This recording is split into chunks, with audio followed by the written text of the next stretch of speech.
An aviation analyst. He joins me live on the line from Riyadh in Saudi Arabia. Welcome to you, Fahad. It sounds really bad when we talk about the fact that planes are being grounded and so many of them, but how bad is it really? Or is this actually just a fairly routine fix updating software? So this is a routine fix for some. If I put this in numbers, 6,000 fleet wide, worldwide, Airbus A318s, 19s, 20s, which includes the 200s as well as the 321s, are being affected by this. 6,000 aircraft, as I mentioned before. These are also all software updates. Takes a couple of hours, give or take a few, but the ELAC or the elevator aileron control computers are the ones who require an algorithmic update. Majority of them are these, but the rest 900 are relatively older aircraft. These 900 will require newer systems, meaning thereby hardware changes in the ELAC units. So fleet-wide implementation would be a challenging affair because of supply chain limitations on the international scale of this disruption that has taken place. Logistically, how does it happen? Because when you say recall, usually you're thinking of products being sent back to a central office. Can it just be done remotely? They're grounded in an airport and then it can be fixed there?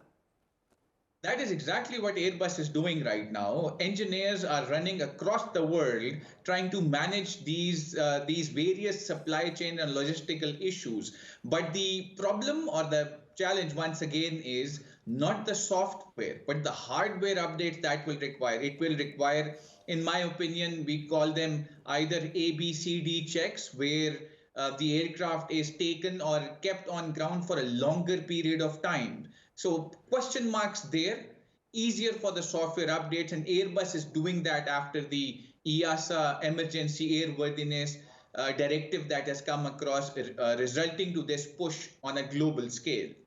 As a former pilot yourself with thousands of hours of airtime, how would you have felt, how comfortable would you have felt flying one of those planes before it had, without the software update, and in particular, how would you have felt without the hardware update? So not very comfortable, not a good place to be in once a pilot does not know what is he flying or operating on the black box level. Let me just put this in easier perspective. Systems which are working in the background, which are not in the forefront of operations, which we are not handling as pilots, which are once again algorithms, the AIs that come in, as well as the softwares which are operating various aircraft systems. Because as we know, Airbus is an electric aircraft, 320 specifically. So a lot of things happening in the background, and the pilots are well informed, well knowledgeable on these systems. But the question mark remains once we do not know what is happening in the black box of things. So not the best place to be as an aviator.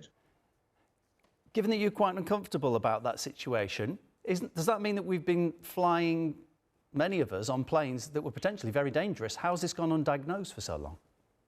So this is a low probability but a high impact failure mode, which simply said is something that cannot happen, has not happened in the recent times since the 320 has come up about, and 320 has been here for a while. So this is one-off event, but it has catastrophic implications in the long run, in the future.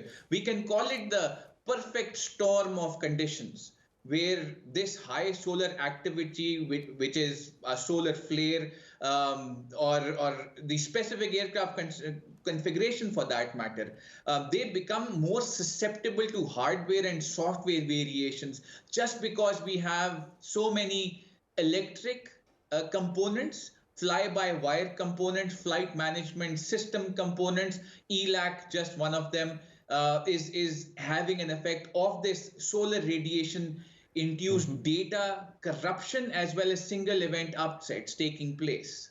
Fahad, great to speak to you. Aviation analyst Fahad Masood, my guest. Pleasure being here.